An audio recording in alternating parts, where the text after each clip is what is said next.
Hello दोस्तों, मैं हूं किशोर और आप देख रहे हैं क्लासिक फिल्मी बातें। आज के वीडियो में बात करेंगे आशा भोसले जी की, जिनको इंडस्ट्री में लोग आशा ताई के नाम से जानते हैं। आशा भोसले के जीवन को अगर देखें तो उनके जीवन में बहुत सारे दुख आए, गम आए। जीवन भर उन्होंने बहुत तरह के दुखों को झेला। आखिर किस बात की उनको सज़ा मिलती रही, कब कब उनको इंडस्ट्री में बहुत ज़्यादा कष्ट उठाना पड़ा, किस तरीके से वो अपने मुकाम पर पहुंची, सारी बातें डिटेल से इस वीडियो में।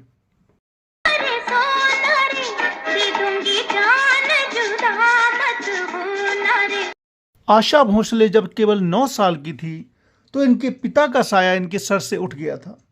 आशा भोसले की पहली शादी गणपतराव भोसले से हुई थी, जो उस समय लता मंगेशकर के सेक्रेटरी हुआ करते थे।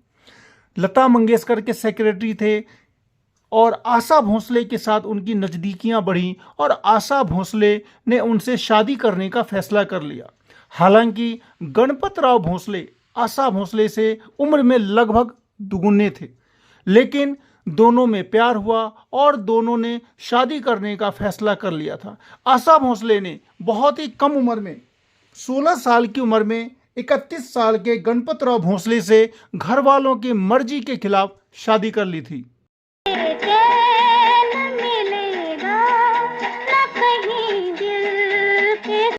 इस शादी से लता मंगेशकर और लता मंगेशकर के साथ उनके फैमिली के सभी मेंबर खफा हो गए। सारे नाते रिश्ते तोड़ लिए गए थे। आशा भोसले शादी के बाद अपने ससुराल चली गई और जब उनके बड़े बेटे हेमंत का जन्म हुआ तब जाकर के लता मंगेशकर के साथ साथ सभी फैमिली वालों ने उनको एक्सेप्ट किया। उसके बाद लता मंगेशकर आशा भोसले के साथ काफ़ी अच्छा संबंध बना, यानी आशा भोसले अपने मायके जाने लगी। लेकिन गणपतराव भोसले को आशा का अपने परिवार से यूं मिलना अच्छा नहीं लग रहा था और इसी बात को लेकर गणपतराव और आशा भोसले में आए दिन लड़ाई होने लगी। 1960 में जाकर लड़ाई इतनी ज़्यादा बढ़ गई कि गणपतराव ने आशा जी को घर छोड़ने पर मजबूर कर दिया। उस समय वो अपने तीसरे बच्चे को जन्म देने वाली थी।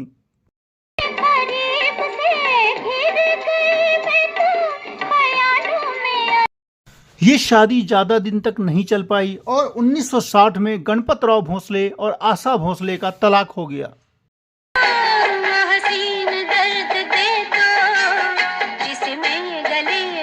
तीन बच्चों की परवरिश के लिए आशा जी को पैसों की जरूरत थी और इसके लिए उन्होंने फिल्मों में गाना शुरू कर दिया। उन्होंने अपना कैरियर शुरू तो कर दिया, लेकिन फिल्म इंडस्ट्री में उस समय लता मंगेशकर, गीता दत्त, शमशाद बेगम का दबदबा था। अगर ये गायिकाएं गाने के लिए जब मना कर देती थीं तब वो गाने इनके पास आते थे।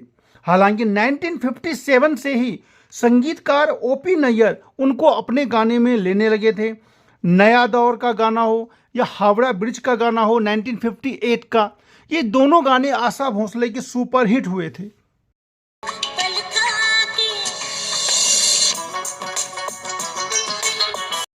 उन्नीस में आशा जी की ओपी नैयर से जो निकटता शुरू हुई वो 1960 में अपने पति गणपतराव भोसले से सेपरेशन के बाद और ज़्यादा बढ़ गई थी।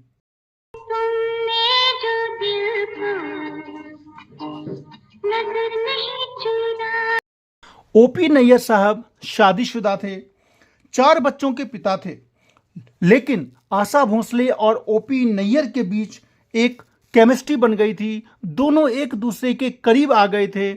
ओपी नैयर के संगीत में आशा भोसले का ही गाना हुआ करता था। इस तरीके से ओपी नैयर के संगीत में हर हाल में जब आशा भोसले का गाना आने लगा तो आशा भोसले का कैरियर बहुत ऊंचाई पर जाने लगा था। इसके पीछे ओपी नैयर और लता मंगेशकर के बीच की एक लड़ाई भी है। ओपी नैयर और लता मंगेशकर के बीच शीत युद्ध चल रहा था। ओपी नैयर और लता मंगेशकर के शीत युद्ध से अगर सबसे बड़ा फायदा किसी को मिला तो वो थी आशा भोसले।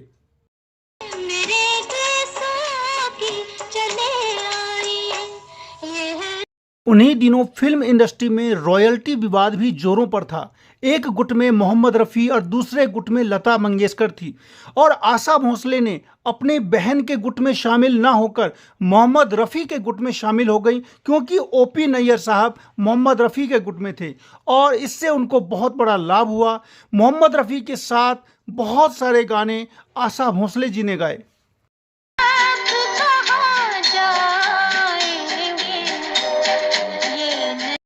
आशा भोसले को आशा भोसले बनाने का श्रेय अगर किसी को जाता है तो वो है ओपी नैयर साहब। दोनों का साथ साथ घूमना फिल्म इंडस्ट्री के लिए उस समय सनसनीखेज खबर समझा जाता था। इधर ओपी नैयर की मैरिड लाइफ भी खतरे में आने लगी थी, जिसका खामियाजा ओपी नैयर को अपने बुढ़ापे में देखना पड़ा था, जिसके लिए आपको ओपी नैयर साहब के बारे में डिटेल से अलग से वीडियो में मैं बताऊंगा।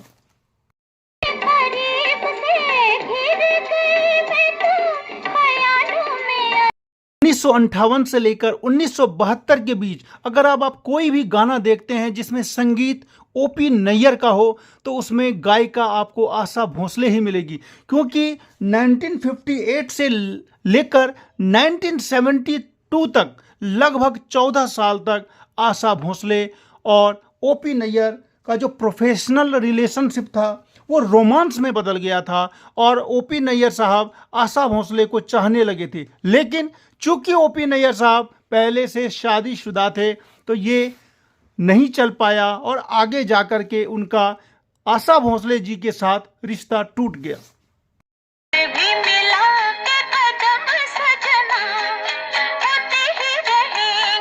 1966 में शम्मी कपूर की फिल्म तीसरी मंजिल आई। तीसरी मंजिल में गाने कंपोज किए थे आर.डी. बर्मन साहब ने और उसमें जो गाना है आशा भोसले जी का,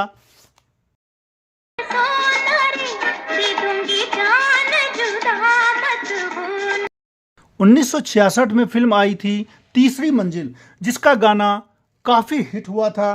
उसके संगीतकार थे आर.डी. बर्मन। इधर आर.डी. बर्मन साहब की भी शादी हो चुकी थी। 5 साल शादी चलने के बाद किसी मिसअंडरस्टैंडिंग की वजह से उनका भी तलाक हो गया था। ऐसे में वो बहुत ही ज़्यादा मायूस थे और आशा भोसले भी तलाकशुदा थी और आर.डी. बर्मन के साथ उनको काफ़ी अच्छा लगा, क्योंकि आर.डी. बर्मन उसमें अपना नया संगीत लाए हुए थे और उस नए संगीत में आशा भोसले की आवाज़ बिल्कुल ही फिट बैठती थी।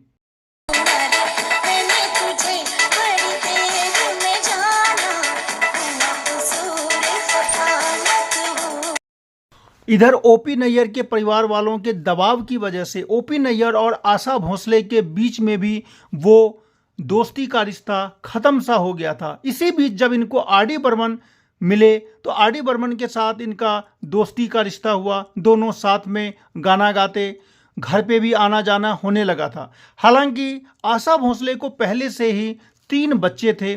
आर.डी. बर्मन को आशा भोसले से प्यार हो गया।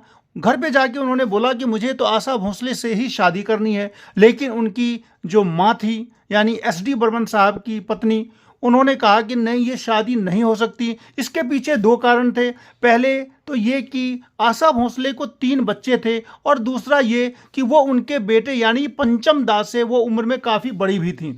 तो उनकी माँ ने कह दिया कि नहीं, किसी भी हाल में ये शादी नहीं हो सकती है और इस तरीके से वो शादी उस समय में रुक जाती है। लेकिन आर.डी. बर्मन और आशा भोसले आपस में जो उनकी दोस्ती रहती है वो चलती रहती है, गाने चलते रहते हैं और आर.डी. बर्मन के संगीत में एक बार फिर से आशा भोसले बहुत ही अच्छे अच्छे गाने गाती हैं।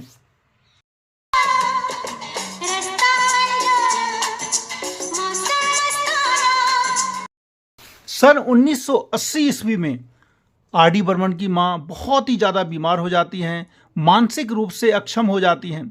ऐसी स्थिति में उनको ऐसा लगता है कि घर में कोई होना भी चाहिए और विरोध करने वाला जो था यानी कि उनकी माँ, अब वो बिल्कुल बीमार हो जाती है। ऐसी स्थिति आने के बाद आर.डी. बर्मन आशा भोसले के साथ शादी कर लेते हैं, यानी कि 1980 में आशा भोसले और आर.डी. बर्मन शादी कर लेते हैं।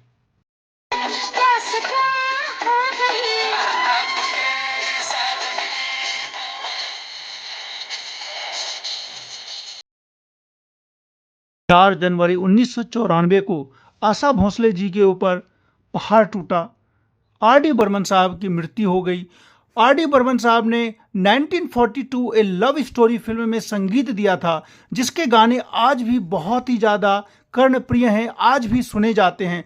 और उस फिल्म के गानों की सफलता को वो नहीं देख पाए थे।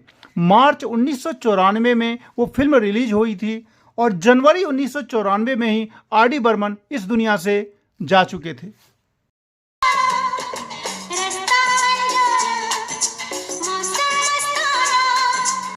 ऊपर वाले ने जैसे कसम खाई हुई थी कि समय समय पर इनको दुख देना ही है। पहले पति से तलाक, ससुराल में बहुत ज़्यादा कष्ट, दूसरा पति उसकी भी मृत्यु हो जाना, और इधर वो दिन आया 8 अक्टूबर 2012 को, जब उनकी बेटी वर्षा ने दुनिया को अलविदा कहा था। वो डिप्रेशन की मरीज थी। एक बार 9 सितंबर 2008 को भी उन्होंने ड्रग का ओवरडोज लिया था, लेकिन बचा ली गई थी। लेकिन 8 अक्टूबर 2012 को उन्होंने अपने लाइसेंसी गन से ही डिप्रेशन में आत्महत्या कर ली थी।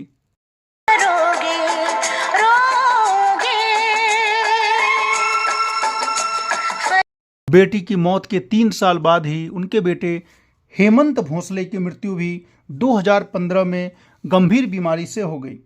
वर्तमान में आशा जी अपने दूसरे बेटे आनंद भोसले के साथ मुंबई में रहती हैं। क्लासिक फिल्मी बातें आशा जी के आगे की सुखद जीवन की कामना करता है। मित्रों, आप अगर आशा भोसले जी के बारे में कुछ कहना चाहते हैं तो निश्चित रूप से कमेंट में लिखें, और आप अगर किसी रोचक किस्से के बारे में जानना चाहते हैं तो उसके बारे में भी कमेंट लिखें। आपको अगर अच्छा लगा हो तो निश्चित रूप से सब्सक्राइब जरूर करें, लाइक करें, शेयर करें। मिलते हैं फिर ऐसे ही रोचक वीडियो में। तब तक के लिए नमस्कार।